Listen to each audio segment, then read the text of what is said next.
Hi, thank you for joining us. We begin tonight with the firing of Attorney General Pam Bondi, the second high-profile member of President Trump's cabinet to be removed from her job this year.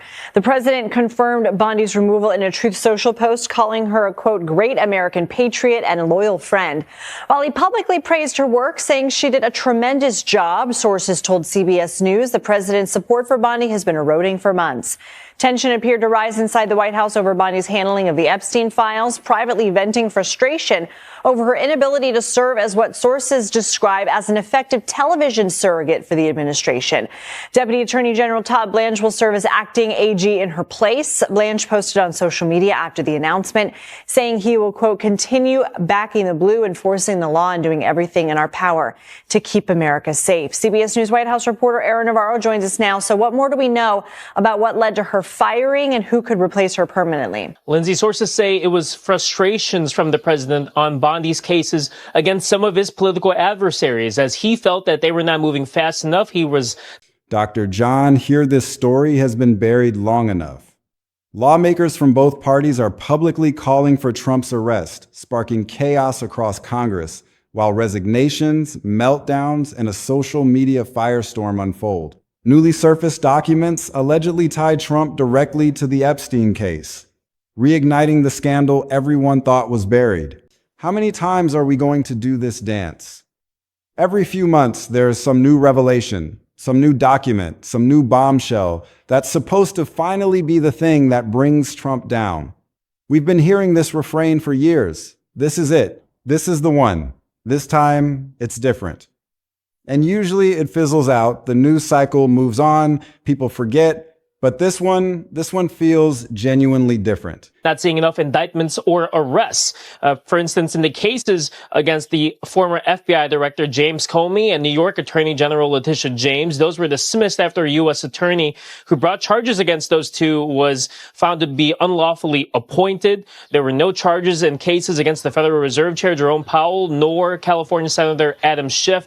And in the sign that Bondi was feeling this pressure, we know that she had talked to a U.S. attorney overseeing a case against the former CIA Director John Brennan and had questioned him in D.C. on why that case was not moving fast enough. And the president posted last September in a message directly at Bondi saying, quote, we can't delay any longer. It's killing our reputation and credibility. As you mentioned, Todd Blanche will now serve as the interim attorney general. He is someone that has been elevated as a public face for the Department of Justice.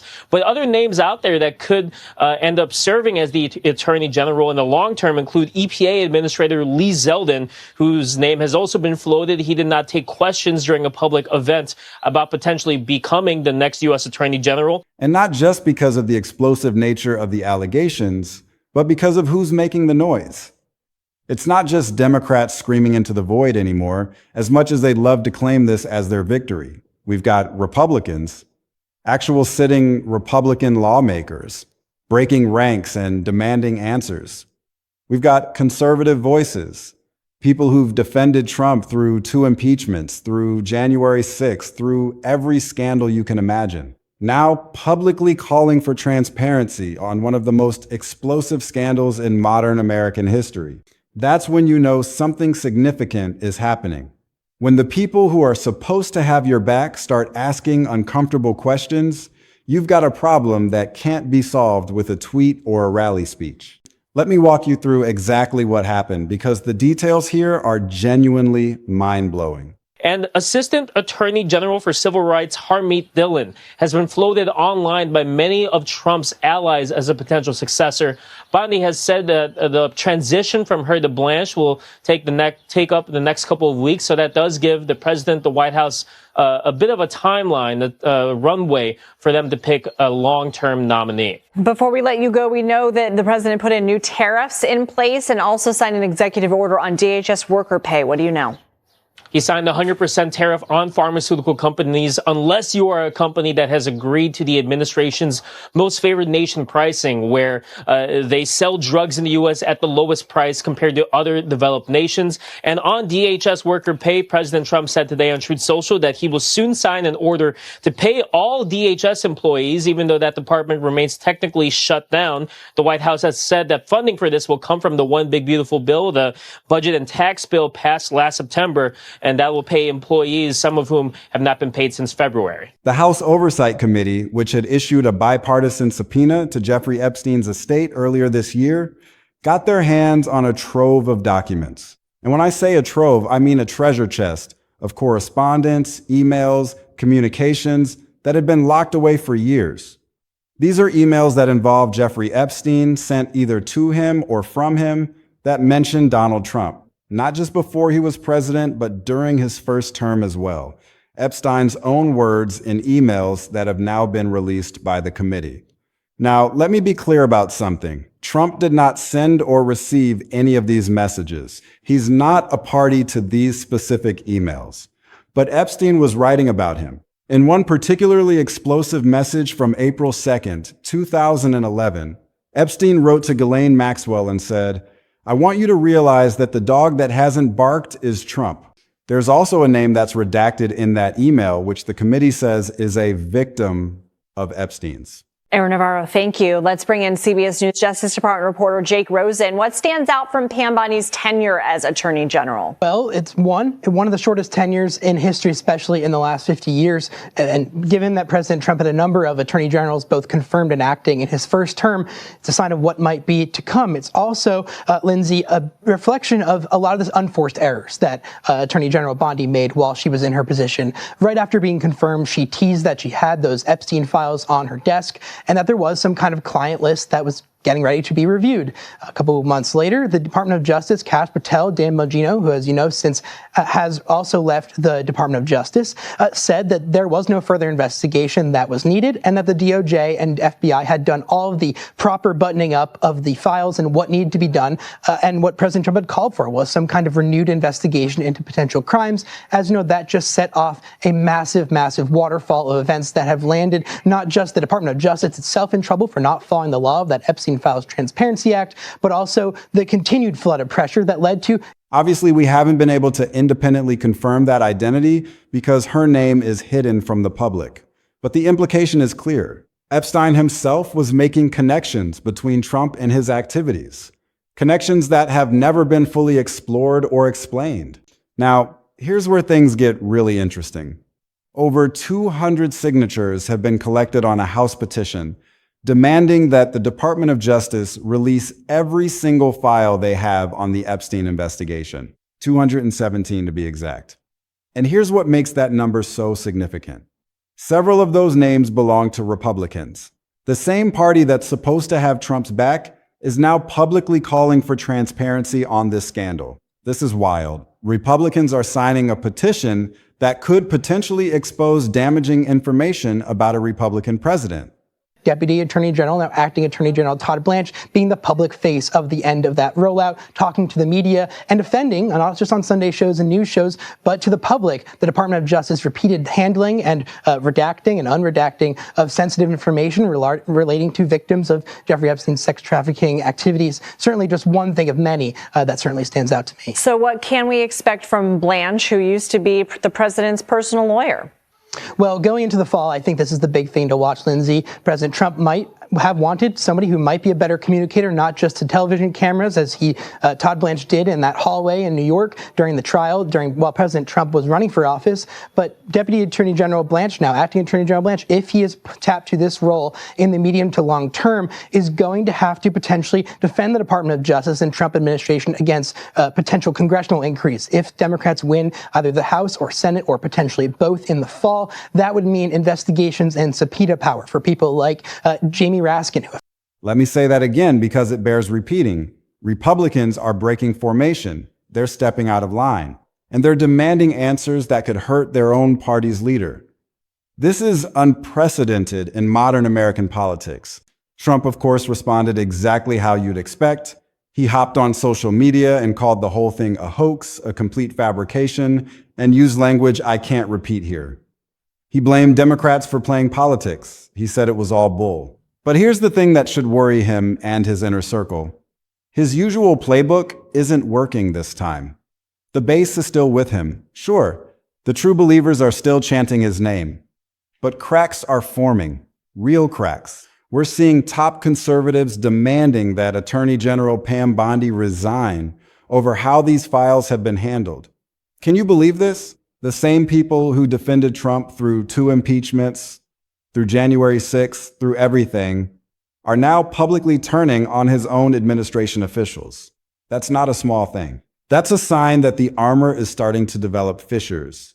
When your own side starts questioning your people, you've got a problem that no amount of spin can fix. But wait, it gets even crazier.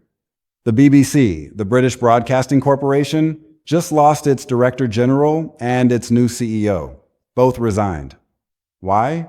Because Trump threatened a $1 billion lawsuit over a documentary they aired that allegedly connected him to both the Capitol riot and the Epstein scandal. $1 billion. That's not a typo. That's a billion with a B. And 2 of the most powerful media executives in the world just walked away rather than deal with the heat. 2 top executives, gone, resigned under pressure. Can you imagine the kind of pressure that must have been applied for them to make that decision?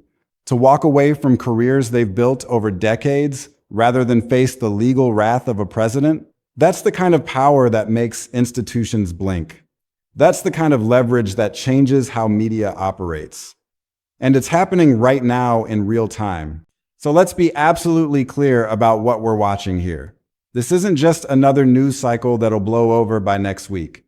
This isn't just another controversy that will fade from the headlines when something else comes along. This is a full-blown political earthquake happening in real time, and the aftershocks are going to be felt for months, maybe years. You've got lawmakers from both parties demanding action. You've got media executives resigning under pressure. You've got internal party warfare breaking out in the GOP. And at the center of it all, a leaked memo that supposedly contains information that was kept from the public for years. Information that could change everything. I know what some of you are thinking right now. You're thinking, here we go again. Another nothing burger. Another conspiracy theory that's going to fizzle out like all the others. And hey, maybe you're right. Maybe this is all smoke and no fire. Maybe the emails will prove to be taken out of context. Maybe the whole thing will blow over and we'll all move on to the next scandal. But here's why this time genuinely feels different. The sources aren't anonymous bloggers pushing conspiracy theories from their basements. These are actual government documents, actual emails released by the House Oversight Committee that show, according to them, direct links between Trump and Epstein's activities. We're talking about claims that Trump spent hours, literal hours, in Epstein's house with one of his victims. That's not speculation from a partisan source. That's what the released emails allegedly show. And the pressure is not coming from the usual suspects.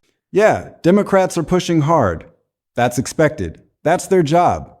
They oppose Trump. They want to damage him politically. They see an opportunity. But when you've got members of Trump's own party breaking formation, when you've got conservative voices saying, wait a minute, we need answers here, that's when you know something bigger is happening. That's when you know this isn't just politics as usual. This story has everything. Sex scandal, government cover-up, political backstabbing, media drama, international lawsuits. It's got more plot twists than a Netflix series, except this is real life and the stakes couldn't be higher. The timing alone should tell you something.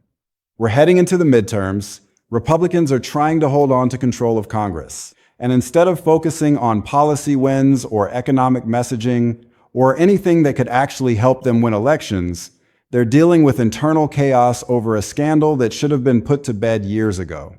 Except it wasn't put to bed, was it? It was swept under the rug. It was buried in classified files and sealed documents and redacted reports. And now, that rug is being pulled back, and everyone is scrambling to explain what's underneath. The ones who swept it under are trying to pretend they didn't know. The ones who demanded it be swept are trying to rewrite history. And the rest of us are just watching the circus unfold, wondering what the next act will bring. Let me paint you the full picture of the political landscape right now, because it's genuinely stunning. You've got the House Oversight Committee at the center of this storm, releasing documents in drips and drabs. Each new release sends shockwaves through Washington. Each new email triggers a new round of speculation.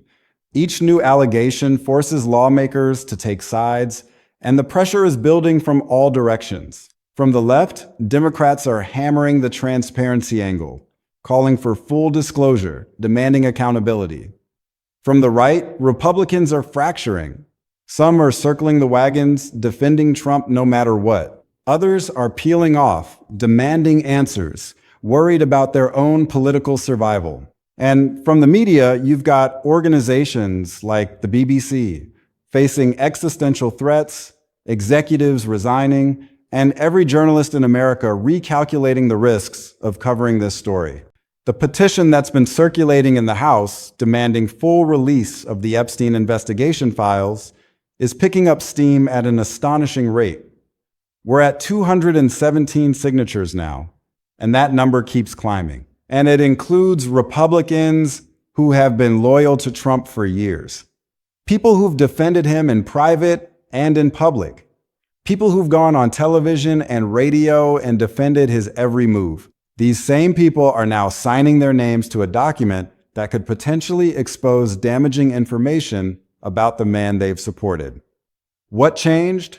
What's in that memo that's got even Trump allies breaking ranks? According to reports, the memo outlines connections that go way beyond what was publicly known.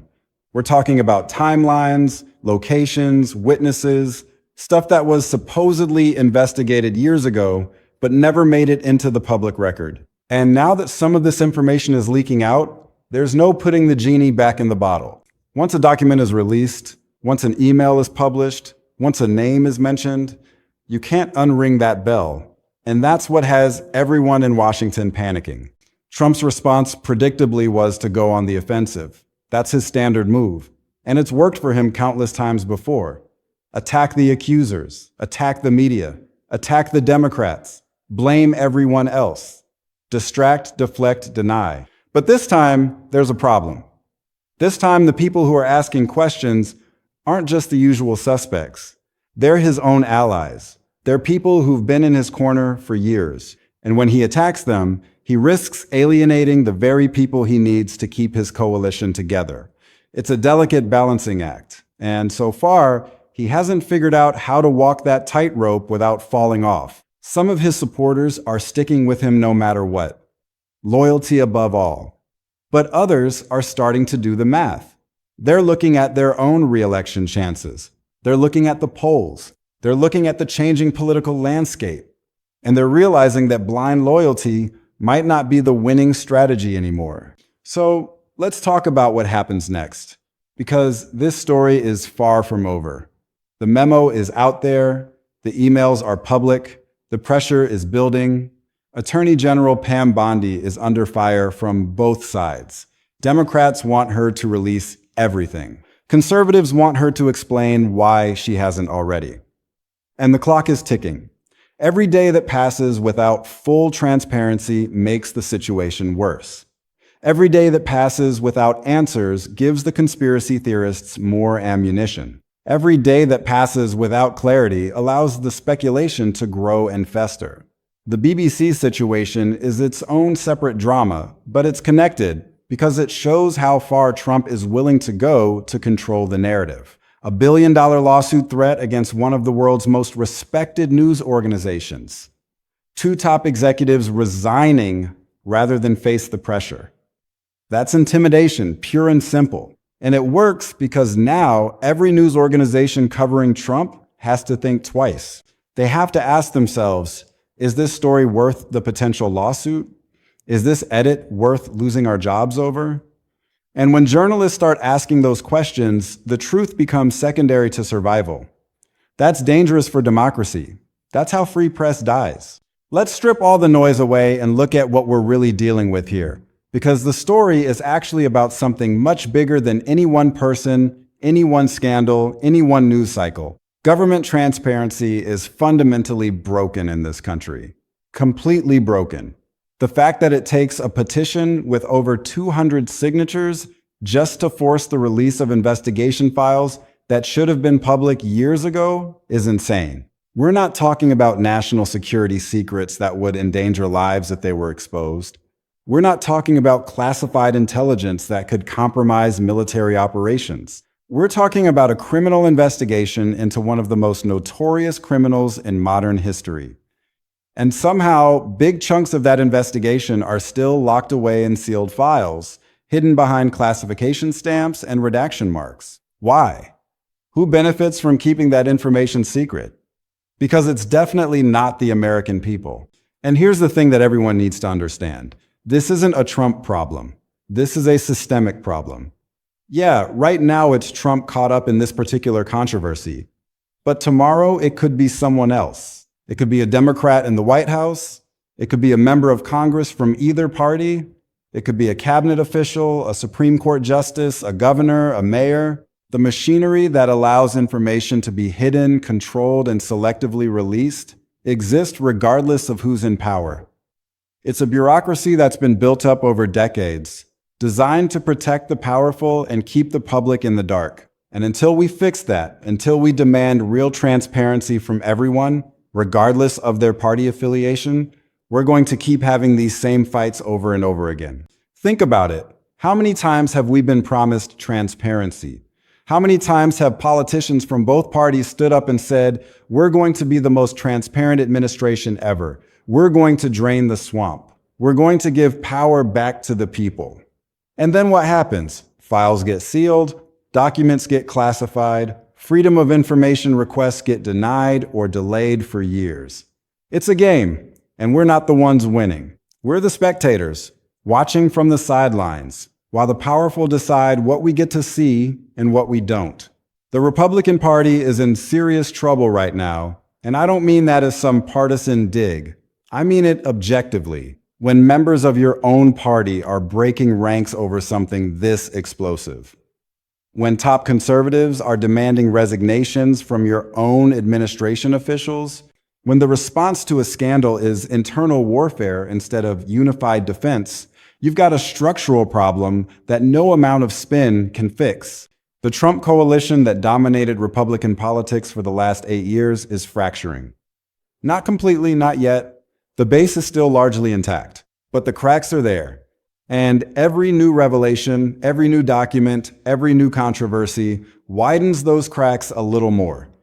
Some Republicans are sticking with Trump no matter what, loyalty above all else. But others, they're starting to do the math. They're looking at 2026, at their own re-election chances, at the changing demographics of their districts. And they're realizing that blind loyalty might not be the winning strategy anymore. So they're hedging their bets. They're asking questions. They're demanding transparency. That way, no matter how this shakes out, they can say they were on the right side. They can say they stood for accountability. It's cynical, sure, but it's also smart politics, and it's happening right now in real time. The problem for Republicans is that this creates a feedback loop. The more they fight internally, the weaker they look. The weaker they look, the more Democrats capitalize on the chaos. The more Democrats capitalize, the more vulnerable Republicans become in their districts. And that makes them even more likely to break ranks, which starts the whole cycle over again. It's a death spiral, and nobody in the party seems to know how to stop it. The media landscape is also completely warped right now. The BBC situation proves it beyond any doubt. Whether you think their edit was fair or unfair, the fact that 2 top executives resigned under the pressure of a $1 billion lawsuit threat shows just how much power political figures have over media institutions right now. And it's not just Trump. Every administration, every political party, every powerful figure with enough resources can use legal threats to shape coverage. They can make news organizations think twice. They can create a chilling effect where journalists and editors start pulling punches because they're afraid of the consequences. That's not healthy. That's not how a free press is supposed to work. And the more we normalize it, the more we accept it as just part of the game, the worse it's going to get. So when you see stories like this, when you see major resignations at major news organizations because of political pressure, don't just brush it off as media drama. It's bigger than that. It's about who gets to control the narrative and how much leverage they have to do it. We need a media that can hold power accountable without fear of being destroyed for it. And right now, we don't have that. We have a media that's constantly looking over its shoulder, constantly worried about lawsuits, constantly calculating whether the truth is worth the cost. And all too often, the answer is no. Here's the bottom line. We still don't know the full story. Everything I've just told you, all the emails, all the allegations, all the drama, it's all based on partial information, bits and pieces that have leaked out or been selectively released. The full DOJ files are still locked away. The complete investigation is still sealed. And that's the frustrating part. Because until we see everything, until all the cards are on the table, we're all just guessing. We're filling in the blanks with speculation and partisan assumptions. Trump supporters assume it's all fake. Trump opponents assume it's all true. And the actual facts, they're somewhere in the middle, hidden behind classification stamps and redaction marks. That's why this petition matters. That's why the pressure on Bondi matters. That's why the public outcry matters. Because the only way we get answers is if we force the system to give them to us. So where does this go from here? Hard to say. If the DOJ releases those files, we could see a whole new wave of revelations. More emails, more testimony, more connections, or we could see nothing. Maybe the files prove Trump's innocence. Maybe they show the whole thing was overblown. But either way, we need to see them because that's how accountability works. You don't get to hide behind secrecy and then demand trust. You don't get to classify everything and then complain when people assume the worst. Transparency isn't a partisan issue. It's a basic democratic principle. And right now, it's being tested in a major way. This is a pivotal moment for Trump. He's already in his second term, so he's not worried about re-election for himself. But his legacy, his influence over the party, his ability to shape politics for years to come, all of that is on the line. If more damaging information comes out, if the narrative shifts against him, his power diminishes. Simple as that. For Republicans, it's even more urgent. 2026 is right around the corner. Every controversial story, every internal fight, every scandal all plays into Democratic messaging. And right now, Democrats are winning that messaging war. They're the party demanding transparency. They're the party pushing for accountability. And they're picking up Republican allies in the process.